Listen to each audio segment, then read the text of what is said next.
संगत उतना ही समझ पाती है जितना वो सोची देते हैं, क्योंकि संपूर्णता उनके जो पूरे ब्रह्मांड को अपने में समाये हुए हैं, उनको पूरा देख पाना, उनको समझ पाना तो बड़ा मुश्किल है, और जितनी वो सोची देते हैं। और गुरुजी की संगत जो है, गुरुजी की प्रैक्टिकल चलती फिरती किताबें हैं। गुरुजी प्रैक्टिकल करते हैं और थ्योरी हम जैसों से जो है ना वो एक्सप्लेन कराते हैं। जैसे लाइट ऑफ डिविनिटी है, वो प्रैक्टिकल थे जो जैसे जैसे प्रैक्टिकल हुआ करके वो एक बुक के रूप में हुआ। और अब बहुत ऐसी संगत है जिसके पास, हर संगत के पास जो ने एक एक बुक का मटेरियल इकट्ठा कर दिया गुरुजी ने, प्रैक्टिकल करा करा के। और अनकंडीशनल लव कहते तो सब है, लेकिन अभी भी ज्यादातर हमारे साथ क्या हो रहा है कि अमृत वेला करोगे तो ये हासिल होगा, जपजी साहब पाठ करोगे ये करोगे, वो सारी चीजें अभी भी वापस वहीं चल रही हैं। और उम्मीद जो है वो दुख का उद्गम स्थान है। अगर आपने कोई उम्मीद की किसी पर्पस को लेके, अगर हम उनको याद कर रहे हैं, उनका सिमरन कर रहे हैं, तो हमारा ना तो भरोसा है और ना प्यार है। क्योंकि प्यार में देने की बात होती है, उससे क्या मिलेगा इसके बारे में भी कभी सोचना भी फिजूल है। क्योंकि प्यार में कभी भी उम्मीद नहीं होती, जिससे आप प्यार करते हो उसके बारे में, आप उसकी सुख सुविधा, उसके आराम का, उसको कैसे अच्छा लगता है, क्या अच्छा लगता है, वो सब कुछ सोचने का तो मौका मिलता है, लेकिन उससे क्या मिलेगा, क्या हासिल करना है, वो उस सोच में नहीं आएगा। और जब आपका ये सोच में आना बंद हो जाए कि सामने वाले से एक उम्मीद जो थी वो करना बंद कर दें, तो वो अनकंडीशनल लव है, चाहे वो रिश्तों में हो, चाहे महाराज गुरुजी महाराज के पास। गुरुजी हमारे मतलब ये कहते हैं कि गुरु का जो वो है, उसका है कि अंधेरे से उजाले की तरफ ले जाए। हमारा अंधेरा क्या है जिंदगी में? जो हमारे कर्म है, जो हमारे कर्म है, जो हम जाने में अनजाने में कुछ ऐसी गलतियां करते हैं जिसके लिए हमारा जन्म ही नहीं हुआ, और वो हम करते आए हैं और कर बैठते हैं। लेकिन जब एक सूझी ये मिल जाए, एक सोच में आ जाए, हमें पता लग जाए किसी चीज का कि ये हमारे से गलती हुई है, तो विगत में जो गलती है उसकी तो माफी होगी, लेकिन जानने के बाद अगर हम बार बार गलती कर रहे हैं तो फिर महाराज क्या करें? क्योंकि गलती की ही सजा है। गलती होना बंद हो जाएगी तो सजा का पन्ना ही नहीं लगेगा। तो गुरुजी के यहाँ आने से पहले वो डर की पूजा हुआ करती थी, क्योंकि सुबह सुबह उठ के नहा धो के बिना अन्न जल लिए पहले पूजा पाठ करना, धूपबत्ती करना, जोत बत्ती करना, हनुमान चालीसा, काली रामबाण, वो सब कुछ करने के बाद जो ना वो शुरू होता था। फर्स्ट टाइम जब मैं 92 में के आसपास जो है मैं बेंगलोर गया था, तो 42 घंटे की ट्रेन थी, लेकिन वो 44-46 घंटे लगे उसको।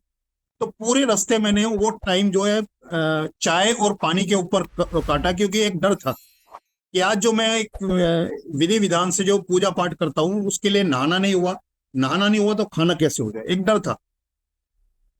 लेकिन जिन्होंने महाराज, वो कहता जैसे स्कूल में एडमिशन से पहले, रेगुलर फर्स्ट पहली क्लास में एडमिशन से पहले, जैसे आजकल LKG UKG नर्सरी क्लासेस होती हैं, ऐसे गुरुजी के यहाँ आने के लिए भी जिस संगत के थ्रू गुरुजी बुलाते हैं, तो ऐसा जरूर बताते हैं कि गुरुजी के दरबार में जाने के बाद करना क्या है, किन किन चीजों को करना है, किन को नहीं करना है। तो 92 में गुरुजी का मेरे लिए आदेश था। मेरे एक सवाल था जो बालाजी के भगत के से मैं पूछ बैठा था कि हनुमान जी से बड़ी भी कोई शक्ति है, और उसके फलस्वरूप मेरे को गुरुजी के बारे में पता लगा कि ऐसे ऐसे जीके में गुरुजी बैठते हैं, और वो जो है गद्दी पे बैठते हैं, नीचे सारी संगत जो है वो ध्यान लगाती है। आपका मुंह सच्चा है झूठा है कोई मायने नहीं रखता, पर दिल साफ होना चाहिए। तो पहला ये था कि हम अपने अंदर की सफाई करें, कि दिल साफ होना चाहिए। पहली क्लास में जाने से पहले गुरुजी के यहाँ जो है ना, गुरुजी ने ये चीज दी। वो दिल साफ करने के लिए करीब 14 साल मेरे को लगे, कि 92 में पता लगने के बाद में मैं 2006 में मैं साक्षात गुरुजी के यहाँ गया। ये संगत के थ्रू गुरुजी ने मेरे को बुलाया। उसने एक चीज बताई थी कि गुरुजी जानी जहान है, जिसको वो अपने दर पे बुला रहे हैं सब कुछ पता है, ना तो वो प्रवचन देते हैं ना उनको कुछ बताने की जरूरत पड़ती। उसने ये चीज बताई थी। पहले दिन जब मैं गया था तो वो नज़ारा जो 92 में वो अंकल ने बताया था, बालाजी के भगत ने, वो चीज मेरे को वहां समझ में आई कि उन्होंने बताया गद्दी पे जो है महाराज बैठते, गुरुजी बैठते हैं, और बाकी नीचे संगत कालीन बिछा होता है और संगत बैठती है। शब्द का नहीं बताया था उन्होंने, लेकिन शब्द उन्होंने वहां मेरे को सुनवाए। पंजाबी समझ में नहीं आती, जन्म पंजाबी मोहल्ले में हुआ, लेकिन वहां से आके फिर यूपी के लोगों के बीच में मेरा जो है ना, जो परवरिश हुई, तो वहां जाके वो पंजाबी खत्म हो गया। लेकिन जब गुरुजी के यहाँ गए तो पंजाबी वो चलने लगे। तो पहले दिन ही जो गुरुजी ने मेरे को एक अंदर जो होता है ना भरोसा और सब्र, आस्थावान तो मैं शुरू से था क्योंकि 13 साल से रामलीला से जुड़ा हूं। तो एक भरोसा और विश्वास तो था कि इस सृष्टि को चलाने वाली कोई शक्ति है, वो तो शुरू से था। मतलब जब ये सोच भी नहीं थी, लेकिन क्यों रामलीला जो किया करते थे उसके लिए पूरे साल कोशिश करते। 5 पैसे चवन्नी जो कुछ पैसे मिलते थे साल में, हमें पॉकेट मनी कुछ मिलती थी उस समय पे, उसको जोड़ा करते थे कि रामलीला में काम करना है। तो एक जो श्रद्धा और एक जो भाव था, जो पॉजिटिविटी थी, वो तो तब से शुरू हुई। और मंदिरों में मैं कभी जाता था तो अंदर का जो मेरा भाव अपना जो होता था वो यही होता था कि हे ईश्वर, ये दुनिया जो दुखी है, ये सारे दुख मेरे को ले जा और इस सारी दुनिया को सुखी कर दे। ये भाव तब था जब मैं जानता नहीं था कि भक्ति क्या है और पूजा पाठ क्या होता है, लेकिन एक अंदर भाव चलता था कहीं भी जाता। तो गुरुजी के यहाँ जब पहली बार आया तो जब लॉकेट वो क्लिप वाले जो है ना गुरुजी के स्वरूप बांट रहे थे और मेरे को नहीं मिला, मैं हैंड वॉश करने के लिए चला गया, तो मैंने उसको, जो मनोज अंकल थे उनको मैंने एक साइड में जाके जो है ना एम्पायर स्टेट में वहां जब गए थे 2006 में 12 मार्च को, तो मैंने उसको बोला, मैंने कि मैं तो हाथ धोने पानी पीने की लाइन में लगे और ये तो गुरुजी की फोटो बांट रहे, वो चले गए। तो उसने तीसरी जो उसने बताई कि टाइमिंग प्रायोरिटी गुरुजी की है, कब किसको क्या देना है, कितना देना है, कैसे देना है, सब कुछ डिसाइड गुरुजी करते हैं। मतलब एवरी सब कुछ उनके हाथ है, हमारे हमारे लिए कुछ नहीं छोड़ा हुआ। तो उसने बोला, और उसी दिन जब आगे लेने की लाइन में लग रहे थे वही अंकल आए, मेरे पास आके खड़े हुए, कुर्ते की जेब में हाथ डाला, 2 स्वरूप निकाले, एक मेरे को दिया, चला गया। वो पहला दिन था और मेरी जिंदगी भरोसा गुरुजी ने उस दिन टिकाया, क्योंकि 14 साल मेरे को तपाया। 92 से 2006 का जो पीरियड था वो मेरी एक तरह से उन्होंने पक्का किया कि जब ये आए तो वापस मुड़े ना। और वो वही वजह थी कि जो डे 1 पे आके जो है ना गुरुजी ने वो भरोसा दिया कि टाइमिंग प्रायोरिटी उनकी है, उनकी टाइमिंग टाइमिंग में सबसे पहले है हमारी जिंदगी। एक सांस भी अगर हमें कोई फालतू दे जाए तो, क्योंकि सारी दुनिया की क्या पूरी सृष्टि की दौलत हाथ में आ जाए लेकिन एक सांस नहीं खरीद सकते, और जो उस एक सांस को हमारा एक्सटेंड कर दे, एक सांस हमें फालतू दे दे जो हम लिखा के आए, तो उससे बड़ा कोई अमीर नहीं होगा जिसने एक सांस कमा ली। और वो कैसे कमाई जाएगी? वो सिर्फ भरोसे से और सिमरन से कमाई जाएगी। सरेंडर तभी होगा जब आपका पूरा भरोसा होगा, जब तक भरोसा ही पूरा नहीं है तब तक सरेंडर की तो कॉन्सेप्ट ही नहीं आएगी। तो पहले दिन ही गुरुजी ने वो कर दिया, तब से लेके आज तक मैं ये समझता हूं कि अगर सवाल है आपके मन में कोई, तो समर्पण नहीं हुआ, और समर्पण है तो सवाल नहीं हुआ। कैसे हमारी जिंदगी को कैसे गुरुजी इजी करते हैं और बड़ा सिंप्लीफाई करते हैं। हमारे पूजा पाठ को सिंप्लीफाई कर दिया, हमारे हाथ से दो बत्ती अगरबत्ती वो जो सुबह उठ के ये करने का, ये सब कुछ नहीं किया, क्योंकि सिमरन जो है, सिमरन हर वक्त हर सांस के साथ किया जा सकता है। उसके लिए ना अवस्था की जरूरत है ना व्यवस्था की जरूरत, क्योंकि आपके अंदर है। आप कुदरत ने आपको वो सारी चीजें दे रखी है इस शरीर के अंदर, क्योंकि शरीर तो एक पैकेज मटेरियल है, इसके अंदर जो आत्मा का जो स्वरूप है। और कहते हैं कि 10,000 एक बाल का 10,000वां जो हिस्सा है, इतना बड़ा अंश है आत्मा का, लेकिन उसकी पावर इतनी है कि उसको संभालने के लिए इतना बड़ा बड़ा पैकेज दिया जाता है। और ये पैकेज क्या है? ये जिस के लिए मानुष जन्म मिलता है उसकी प्राप्ति के लिए एक वो यंत्र है जो शरीर है हमारा। और इसके अंदर बैठ के जब वो उसको उनको बजते हैं, जो आत्मा उनको बजती है, और उन तक पहुंचने का, उनकी प्राप्ति का जो लक्ष्य है, जीवन लक्ष्य है, उसको पाने का एक तरीका। 2007 में जब गुरुजी ने चोला छोड़ा था, तो उसके बाद जो पहला एक प्रैक्टिकल गुरुजी का जो सुनने को मिला जिस संगत के साथ हुआ उससे। हमारे साथ एक संगत थी जो सेवा करते थे, गुरुजी ने वो मिथक भी तोड़ा कि संतों की जो शरीर जो होता है मतलब उसका जलाया नहीं जाता, या तो जल में प्रवाहित किया जाता है, या पृथ्वी में जमीन में गड्ढा गाड़ के समाधिष्ट किया जाता है। उसको भी उन्होंने तोड़ा। उसको एक नॉर्मल जैसे एक इंसान की जो क्रियाक्रम होता है उस तरह से जो है उनका क्रियाक्रम हो। उसके बाद जो उनकी जो अस्थियां हैं उसको लेके जो संगत हरिद्वार गए थे वहां उसको करने, उनका वापसी का एक था। उस दिन रात को हम बड़े मंदिर में थे, और ये सेवा थी हमारी कि वो लोग जब रात को जितने बजे भी वापस आएंगे तो उनको लंगर कराना है। मतलब उनकी सेवा के लिए रोका हुआ था। बार बार उनसे पूछा जा रहा था अब कहाँ पहुंचे जिससे कि लंगर की व्यवस्था उनके आने से हो जाए, क्योंकि टाइम ज्यादा हो रहा था। फिर बीच में कुछ ऐसी खबर आई कि उनके साथ कोई मिस हैपनिंग हो गई है, और उनमें से कुछ जो लोग हैं वो नोएडा में जो है किसी हॉस्पिटल में एडमिट भी हो गए। उनमें जो उनके साथ जो हुआ था उसमें से जो एक संगत हमारे साथ मेरे साथ जो सेवा करते थे, उसने अपना एक्सपीरियंस बताया उस यात्रा का, कि वापसी में जो एक्सीडेंट हुआ था, जहां वो टक्कर लग के उनकी कार रुकी है, अगर वो थोड़ा सा स्लिप हो जाए तो कम से कम 18-20 फीट का गड्ढा था जिसमें वो जानी थी, उसमें वो नहीं गई। ये इतनी बड़ी चीज नहीं थी। जो उसने अगली चीज बताई, उसने बताया कि मैंने देखा कि मेरी बॉडी जो है ना कार के अंदर है, और मैं ऊपर कार के छत के ऊपर बैठा हुआ हूं, और मैं अपने शरीर को नीचे देख रहा हूँ, यानी कि आत्मा उनके ऊपर है और शरीर को नीचे देख रहा हूँ। उसी समय गुरुजी आए और गुरुजी ने उनको फोर्सिबली उस शरीर में दोबारा डाला। आज भी वो जिंदा है, वो गुरुजी की ब्लेसिंग्स को एंजॉय कर रहे हैं। वो पहला ऐसा था कि चोला छोड़ने से, जो अभी अंकल सेठी अंकल बता रहे थे कि गुरु शरीर छोड़ते हैं लेकिन संगत को नहीं छोड़ते, तो ये पक्का है कि गुरुजी ने जो है ना ये चोला तो जिस पर्पज के लिए था, इस शरीर को के रूप में जितनों को गुरुजी ने दर्शन देने थे, अपने सामने बैठा के उनको साक्षात जो दर्शन देने तो वो दिया, और उस शरीर का मतलब खत्म हो गया। जैसे हमारा भी जो शरीर है उसका जो पर्पज है, जिस दिन उसकी सांसें जो लेके आए उसको खत्म होगा, उस दिन इसको छोड़ के जाना ही जाना है।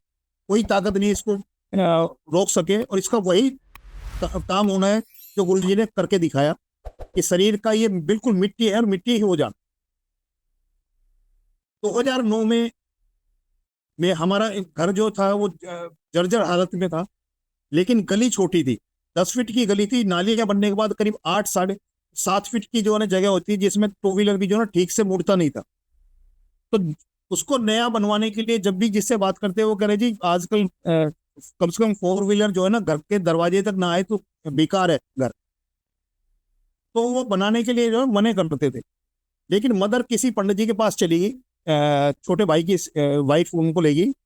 पंडित जी ने बता दी जी ये दिन जो है ना ये बड़ा शुभ बताया, इस उसमें मकान बनेगा वो बिल्कुल अच्छा बनेगा। मदर ने बिना मेरी हमारे भाइयों की नॉलेज के जो है ना मदर ने मजदूर बुला के और उस मकान को तुड़वाना शुरू कर दिया, पिताजी वाला कमरा तुड़वाना शुरू कर दिया। 2 दिन बाद छोटे भाई को पता लगा कि मदर ने ऐसे ऐसे मजदूर लगा के मकान तोड़वाना शुरू कर दिया, जबकि हम उसको बनवाना नहीं चाह रहे। हम चाह रहे थे कि कोई ढंग की जगह लेके और उसमें शिफ्ट हो जाए। 2 दिन बाद जब हम मदर के पास गए, मदर को बोला कि मदर ये अम्मा ये क्या किए, तो अम्मा कहने की भैया पंडित जी के पास गई थी, उसने बताया बहुत अच्छा मुहूर्त है और इसलिए मैंने शुरू करा दिया। तो मैंने कहा पंडित जी ने ये तो बोल दिया कि मुहूर्त अच्छा है, पर ये बनाने के लिए पैसे कहाँ से आएंगे वो भी तो पूछ लेना था उसको। अब हमने जब ज्यादा कहा तो मदर ने जो है ना तंग आके ये बोल दिया हमसे कि भाई ठीक है मैंने तो जो तोड़वा दिया, अब तुम्हारे से बनता है तो बना लो, नहीं तो पड़ा रहने दो वैसे। अब हम 5 भाई थे, पांचों अपना अपना जो रोजगार कर रहे थे, काम कर रहे थे, तो हमने आपस में बातचीत की। मैंने कहा ये भी ठीक नहीं है, क्योंकि एक इज्जत है हमारे माँ बाप की, पिताजी की। हमें कौन जानता है जब तक हमारी उनकी है। तो अब अगर नहीं बनेगा तो हम सबकी जो है ना कोई वो नहीं होगा, लेकिन ये होगा कि 5-5 लड़के हैं और मकान जो है ना ऐसी हालत में पड़ा हुआ टूटा फूट।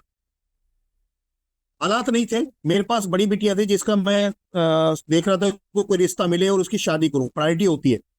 अगर घर मकान या किसी गाड़ी की जरूरत होगी तो इंसान सबसे पहले कोशिश करेगा कि, और लड़की की अगर शादी हो जाती है तो वो ज्यादा जरूरी है बनिस्बत की घर या गाड़ी वगैरह। तो मेरी प्रायोरिटी थी बिटिया की शादी करने की, लेकिन मदर ने जो बीच में किया, उसी समय एक 250 गज का प्लॉट था मेरा और छोटे भाई का।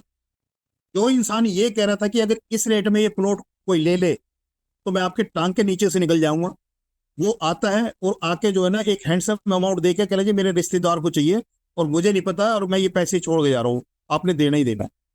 तो वो गुरुजी ने, हमारी सोच में नहीं था, लेकिन गुरुजी ने ऐसा एक रास्ता निकाल दिया कि वो अपने आप आ गया, हमारी हमने कोई अप्रोच नहीं की उसको, वो आ गया, एक हैंडसम अमाउंट दे गया, जिससे वो काम शुरू हो गया। काम वो मकान बनते बनते 2010 आ गया। उसी पीरियड में बिटिया का रिश्ता, लड़का मिल गया, रिश्ता तय हो गया। 10 मार्च 2010 को उसकी शादी का तय हुआ। उससे पहले उसमें गृह प्रवेश हो गया। और जब उसकी शादी का दिन आया तब समझ में आया कि गुरुजी ने मकान कैसे क्यों पहले बनवाया, क्योंकि अगर वहां जो उस गांव में जो शादी जाके करनी थी तो ठहरने के लिए, बैठने के लिए इंतजाम होना चाहिए था। जो 4 लोग आएंगे उनको कहाँ बैठाया जाता, क्योंकि वो जो पहले जो मकान था जिसको मदर से तुड़वाया, वो मकान तो किसी हालत में नहीं था, उसमें तो दो, हम खुद भी नहीं ठहर पाते ठीक से, सारे अगर बच्चे इकट्ठे हो जाते। गुरुजी ने पहले वो बनवाया, उसका इंतजाम कराया। बिटिया की शादी का दिन आया तो शादी के अंदर मैंने डीजे नहीं लगवाया। मैंने कि जगह छोटी है, डीजे का शोर ज्यादा होता है, आपस में लोग बात भी ढंग से नहीं कर पाते, तो मैंने वो डीजे वाली जगह पे मेरे जो अंदर भाव आया और मैंने गुरुजी का वहां स्वरूप लगा के और गुरुजी का दरबार भी लगा दिया। तो जो संगत आई थी उन्होंने दरबार सजा दिया पूरा, उसमें एक अलग उस पर पॉइंट पे, तो जो वहां जोत जला दी गुरु जी के वहां। और जो संगत आई गुरु जी की वहां, तो वो तो उनको मत्था टेका, वहां लोग बैठे, उनको बड़ा अच्छा लगा। मेरे चाचा जी थे, वो आए, उन्होंने देखा कि भी ये क्या है, तो ये देख के कहने लगे ये कौन है। मैं कहा हमारे गुरु जी है। कहले कौन से गुरु है, तेरे को कौन सा सब्जेक्ट पढ़ाया। मैं कहा जी सब्जेक्ट पढ़ाने वाले ही गुरु नहीं होते, वो तो एक एक सब्जेक्ट पढ़ाते हैं, और ये तो पूरी जिंदगी का जो हमारी जो सब्जेक्ट है ना, जिसके लिए हमारा जन्म हुआ, ये उसके समझाने वाले हैं, ये उसके गुरु हैं। यानी कि अध्यात्म के रास्ते पे चलाने के लिए जो मार्ग प्रशस्त करे, वो जो गुरु होता है। माता पिता एक जो शिक्षक होते हैं वो, और तीसरे अध्यात्म में, तो उसके लिए भी एक गुरु की जरूरत पड़ती है उस रास्ते को पार करने के लिए। तो मैंने उनको बोला, बात खत्म हो गई। लेकिन जब मैं वापस सेवा में गया, बड़े मंदिर में जब मैं सेवा में गया, तो जो संगत उस शादी में आई थी, जिन्होंने वो शादी अटेंड करी थी और गुरुजी के दरबार में उन्होंने मत्था टेका था, उन्होंने जो बात बताई, उन्होंने बोला कि अंकल बिल्कुल नई कॉन्सेप्ट थी, और ऐसा लगा था कि गुरुजी का लंगर चल रहा है, मतलब सत्संग हो रहा है। शादी का जो ना एकदम रूप ही बदल गया। आपने जो गुरुजी का जो दरबार लगा रखा था, और उन्होंने जो अगली चीज बोली कि वहां शब्द बहुत अच्छे चल रहे। अब क्योंकि मैंने डीजे वाला सिस्टम खत्म कर दिया था, तो वहां स्पीकर वाला सिस्टम भी खत्म था। मेरे से जो एक चूक हुई थी कि मैंने गुरुजी का दरबार सजा दिया। उनको लगा कि यहाँ गुरुजी का लंगर हो रहा है, गुरुजी का सत्संग हो रहा है, लेकिन सत्संग में जब तक शब्द ना चले गुरुजी के, तब तक वो सत्संग की कॉन्सेप्ट ही पूरी नहीं होती। जो मेरे से कमी हुई थी, गुरुजी ने बिना मेरे को उसमें डाले हुए उनको वो शब्द सुनाए जो उन्होंने जाके मेरे को बताया। उसी 2010 में एक मेरा हाई कोर्ट का केस था, उस केस में मेरे मेरे मेरे फेवर में हुआ।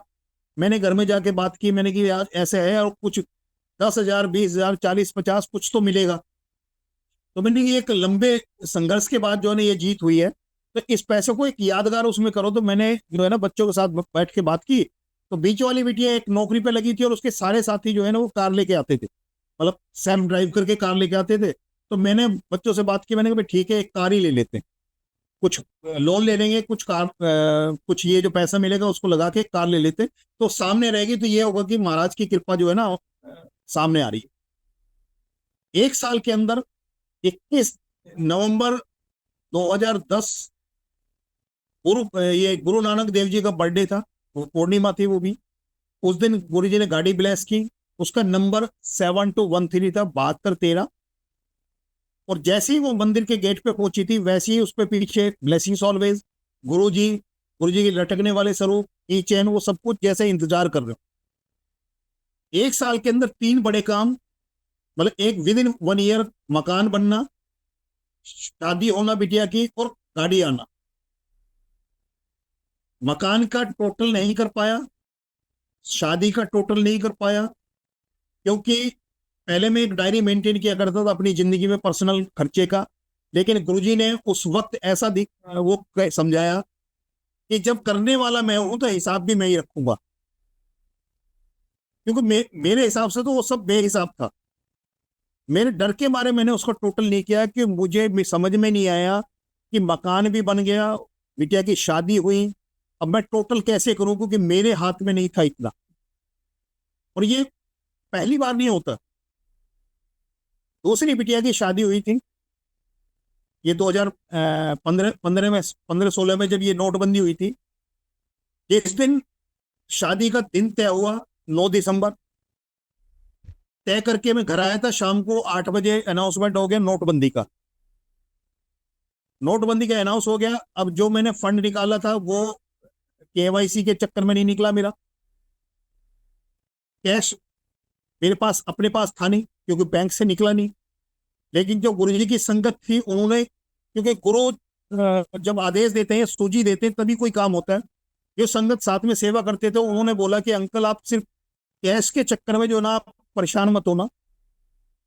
मेरे पास जो संगत ने कैश वो किया, वो 7 लाख रुपए मेरे को कैश मेरे हाथ में था उस समय, उस नोटबंदी के वक्त में, जब लोगों के लिए 4-4 हज़ार रुपए निकालना भारी हो रहा था, 20-20 हजार निकल रहे थे जैसे, उस समय मेरे हाथ में वो था। ऑनलाइन जो पेमेंट जैसी हुई वो सारी हुई। मेरा फंड जो मैंने निकाला था, फंड मेरा 1 पैसा नहीं निकला। और पूरी शादी मेरी हो गई बच्चे की। वापिस जब शादी करके हिसाब किताब लगाया, तो जो 7 लाख रुपए इकट्ठा हुआ था, कैश इकट्ठा हुआ था, उसमें से एक भी पैसा खर्च नहीं हुआ। सारा इंतजाम हो गया, सब कुछ बन गया, सब कुछ तैयारी हो गई, शादी निमट गई, सब कुछ हो गया। और जब घर में आके देखा, और वो देखा, तो टोटल पैसा वैसे का वैसे ही पड़ा था। मैंने फिर सबको हाथ जोड़ के वापिस किया। वो कह रहे नहीं अंकल, कोई बात नहीं, बाद में देख लेना। मैंने कि ये खर्चे में ही नहीं आया मेरे, तो अब मैं इसका क्या करूं। तो मैंने सबको हाथ जोड़ के वापिस किया। ये गुरुजी की कृपा है कि अगर आप उनके ऊपर पूरा भरोसा करते हैं और आपका टोटल सरेंडर है, आपके मन में कोई सवाल नहीं है, और आपका सिमरन जो है ना, वो हर सांस के साथ, जो कोशिश हमें करनी बस यही है कि हर सांस के साथ सिमरन हो। अगर वो चल निकला है, क्योंकि उसके लिए ना अवस्था की जरूरत है ना व्यवस्था की जरूरत है। ना उसके लिए कोई आपको फूल माला लानी है, ना प्रसाद लाना है, ना कहीं बैठ के करना है। वो चलते फिरते, उठते बैठते, खाते पीते, आते जाते, हर कर्म के साथ आप सिमरन कर सकते हैं। क्योंकि वो कहते हैं कि गंगा सबके पाप धोती है, लेकिन गंगा पापी नहीं होती। सबके पाप लेने के बाद भी पापी नहीं होती है। ऐसी सिमरन किसी भी हालत में, किसी भी अवस्था में, हमारी जो सामाजिक व्यवस्थाओं में कई ऐसे वक्त होते हैं जिसमें ये कहते हैं कि इस समय पूजा पाठ, धूपबत्ती, अगरबत्ती, मंदिर में जाना मना है, लेकिन सिमरन उस समय भी हो सकता है। क्योंकि वो इतना प्योर है, और इतना जो अंदर से, जो आत्मा से, जो परमात्मा का जो मिलन है, जो एक रास्ता है, जो पैसेज है, उस पर चलने के लिए आपको किसी भी बाहरी दुनिया की, जो जो दुनिया में जो ये चीजें हैं, इनकी किसी की जरूरत नहीं है, आपके अंदर है। उस गुरु जी उतने तक ख्याल रखते हैं कि आपका जिससे दिली प्रेम है, दिली लगाव है, जिससे भी, वो आपका परिवार का हो सकता है, आपका दोस्त हो सकता है, आपका रिश्तेदार हो सकता है, आपके वर्क प्लेस में हो सकता है। क्योंकि एक सर्कल, लाइफ में हमारे एक सर्किल होते हैं, जो पहले सर्किल में आपके आते हैं, जिनके खुशी और दुख में आप जो है ना शामिल होते हैं, और उसका दुख सुन के आपको दुख होता है, वहां तक गुरु जी कल्याण करते हैं। मेरे दोस्तों के साथ, जो ना गुरु जी के कभी सत्संग में आए थे तब तक, और ना गुरु जी को कभी माना उन्होंने, ना गुरु जी को जाना, ना गुरु जी के दर पे गए, लेकिन क्योंकि मैं, गुरु जी ने बुला लिया था अपने उस पर, मेरा उनके साथ दिली रिश्ता था, उन तक का कल्याण किया। संगत का जो नई और पुरानी संगत वाले, 31 मई 2007 से पहले को पुरानी संगत, या 2000 31 मई 2007 के बाद की संगत को नई संगत। तो ये नई पुरानी का संगत का नहीं है, सिर्फ इतना है, जैसे वो है कि द्रोणाचार्य जो थे वो राजगुरु थे, और जो पांडव और कौरव थे, उन्हीं के बच्चों को वो अपने गुरुकुल में जो है ना शिक्षा दिया करते थे, शस्त्रों और शास्त्रों की शिक्षा उसमें दिया करते थे। एक भील का बच्चा था, एकलव्य, उसके मन में भाव आया तो जब ये कहते हैं कि गुरु चुनना हो तो उसके लिए भी बड़ा सोच समझना पड़ता है, और किसी समर्थ गुरु को, किसी पूर्ण गुरु का ही शरण लेनी चाहिए। और हम तो इतने भाग्यशाली हैं कि हमें चुनने की, गुरु को चुनने की जरूरत नहीं पड़ी, गुरु ने हमको चुना है। जैसे एक मिट्टी और एक पत्थर को मूर्तिकार चुनता है, और उसको क्या बनाना है वो भी उसको पता है। तो ऐसे हम तो मिट्टी और पत्थर हैं, गुरुजी ने हमको चुना है, अब हमें क्या बनाना है अगर हम उनके हाथ में सौंपेंगे, सब कुछ उनके ऊपर सौंपेंगे, तभी जो वो हमें बनाना चाहते हैं, जो जहां तक हमें पहुंचाना चाहते हैं, वो तभी हो सकता है। तो एकलव्य का भाव आया, उसने पूछा, उसको पता लगा कि आज के युग में जो है सबसे बड़े जो है इसमें इस विधा के जो गुरु हैं वो द्रोणाचार्य। वो द्रोणाचार्य के पास गए, द्रोणाचार्य से उन्होंने अरदास की कि भाई मेरे को जो है ना अपना इसमें एडमिशन दे दो। उन्होंने बोला भाई ये तो राज परिवार का जो है ना गुरुकुल है, और इसमें तो जो आम जनता के बच्चे हैं उनका तो एडमिशन नहीं होता, तो मैं आपको नहीं वो कर सकता। वो जंगल में गया, उसने जो साक्षात दर्शन किए थे उसको लेके, और उसने एक मिट्टी की मूर्ति बनाई द्रोणाचार्य की, और उसके सामने ही वो तीरंदाजी का अभ्यास करने लगा, उनकी परमिशन से उनके सामने करके और उनको भाव में। तो एक दिन द्रोणाचार्य के कौरव पांडव के बच्चों को, अर्जुन, नकुल, सहदेव, युधिष्ठिर, दुर्योधन वगैरह को लेके जंगल में जा रहे थे आखेट की शिक्षा देने के लिए, प्रैक्टिकल कराने के लिए। तो इतने में एक कुत्ता जो है ना द्रोणाचार्य के ऊपर भौंकने लगा। तो एक पेड़ के पीछे से जो है ना एकलव्य दर्शन कर रहा था अपने गुरु के, क्योंकि सामने इसलिए नहीं आ सकता था कि उन्होंने उनको एडमिशन देने से मना कर दिया।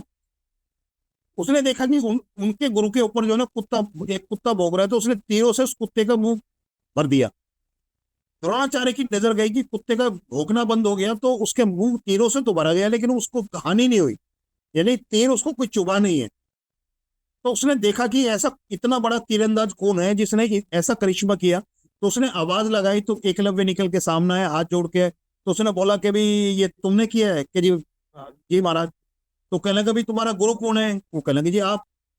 कह रहा लेकिन मैंने तो कभी तुम्हें शिक्षा नहीं दी। कह जी मैं एक बार आया था आपके यहाँ, लेकिन आपने मेरे को जो ना राज परिवार का गुरुकुल होने की वजह से मेरे को एडमिशन नहीं दिया, आपने मुझे शिष्य नहीं माना, लेकिन मैंने आपको दिल से गुरु मान लिया, और मैंने आपकी प्रतिमा बना के, और आप ही से जो मैं जो सीखा है आपसे ये और आपका ही सिखाया हुआ है।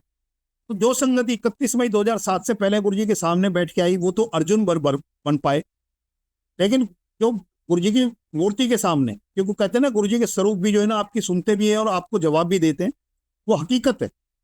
तो वो जो चीज है वो प्रैक्टिकल है, कि जो संगति 31 मई 2007 के बाद गुरु जी अपने चरण में बुला रहे हैं, उनको तो साक्षात महाशिव से ही रूबरू हो रहे हैं, शरीर रूपी पर्दा उनके पास नहीं है। और जैसे मूर्ति से उसको एकलव्य बना दिया, उसी तरह से उस संगत को भी अर्जुन से आगे बढ़ के तीरंदाज बनाने की जो ना गुरु जी की कोशिश है। क्योंकि पहले दिन जो मेरे को एक स्वरूप मिला था क्लिप वाला, जो मैंने कहा था कि वो तो अंदर चले गए, मेरा एक दोस्त था जो उसके शादी में मैं उसका धर्म भाई बना था, तो उसकी मदर दिल्ली आए हुए थे, तो उनके पाँव में घाव था, राइट पाँव में घाव था, जिसमें 3 बड़ी पट्टियां जो ना दवाई की घुसाई जाती थी। तो डॉक्टर ने, जब मैं गया तो पता लगा कि डॉक्टर ने बोला है कि जी पाँव काटना पड़ेगा, अदरवाइज ये जो है ना ये आगे बढ़ता गया तो पूरे शरीर में फैल जाएगा। तो मेरे अंदर भाव आया, मेरे पास जो क्लिप वाला जो स्वरूप था, मैंने उन आंटी को दिया, मेरे दोस्त की मदर को, और मैंने एक ही चीज बोली जो मैंने सुना था उसमें, कि गुरुजी का स्वरूप भी सुनता भी है और कल्याण भी करता, बात करता है। मैंने उनको यही बोला कि आपको जो भी परेशानी है, कहीं दुख दर्द है, इनको बताना, मेरे गुरुजी हैं, और आप इनको बताना, और जहां आपको दर्द है सिर्फ इस ये जो स्वरूप है इसको दिखा देना। मैं इतना बोल के चलाया। 5 दिन मंदिर सेवा, उसके चक्कर में जो है ना वो ना तो फोन पे कभी बात हो पाई, ना उसके घर गया, और मुझे नहीं पता उनकी मदर का क्या हुआ। लेकिन जब एक दिन मेरे को पता लगा कि उनके मदर एक्सपायर हो गए और वो गांव गया हुआ है, तो जब वो दिल्ली आया तो मैं उसके पास गया, तो तब मुझे लगा कि वो पाँव जो कटना था वो पाँव कट गया होगा, और उसके बाद में जो है ना वो अब उसी वजह से एक्सपायर हुए होंगे। जब मैंने पूछा कि मैंने कि तब उन्होंने बताया कि नहीं, वो तो जो गुरुजी का स्वरूप उनके पास गया था उसके विद इन 15 डेज वो घाव हीलअप होना शुरू हो गया था, और बिल्कुल ठीक ठाक दिल्ली से गए थे, और अब जो डेथ हुई है वो बिल्कुल नॉर्मल हुई है।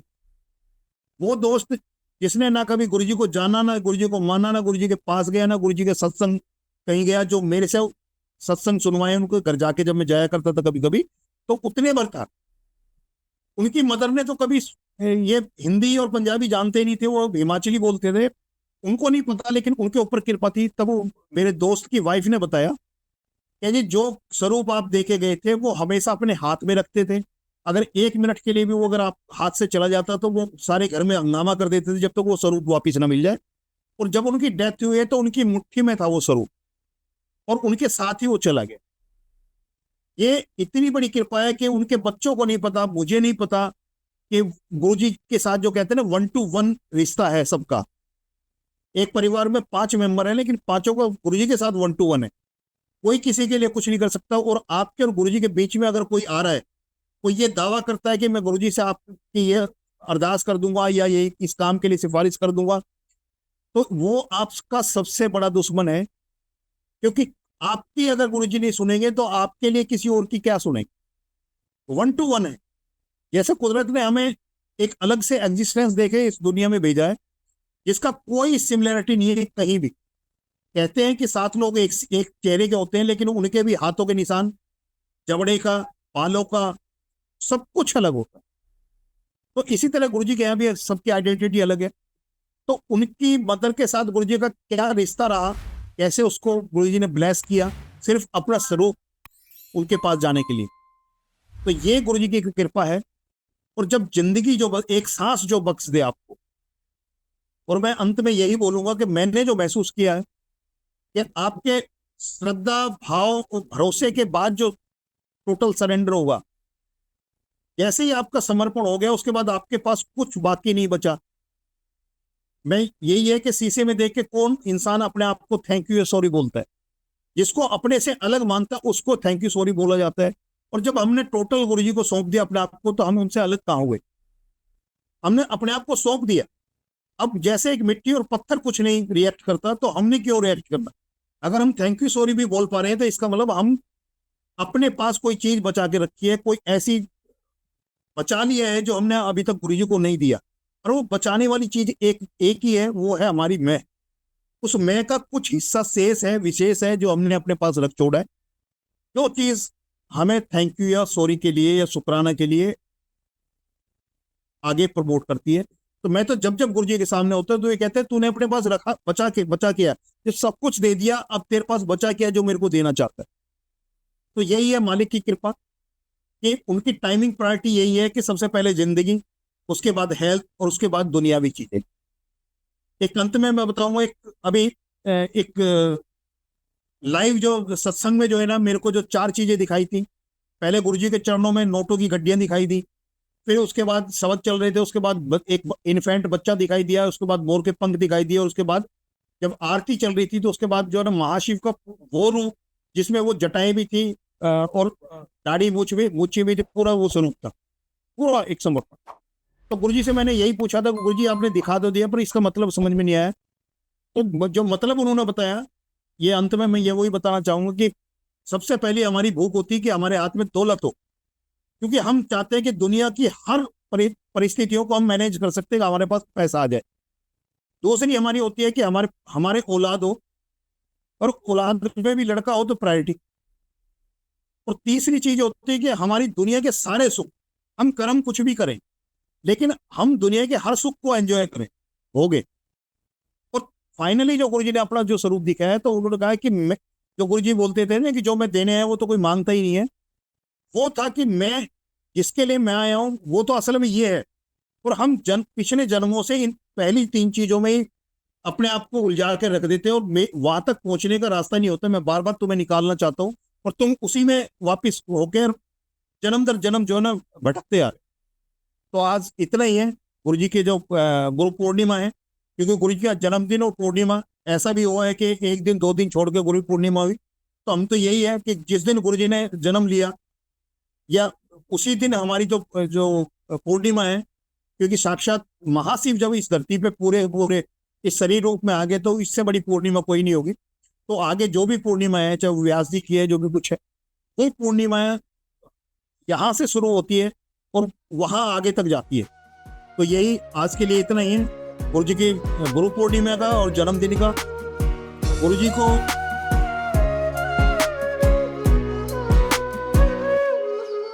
तेरे बिना सुने कोई जज्बात ना, मेरे विच ऐसी कोई गल बात ना।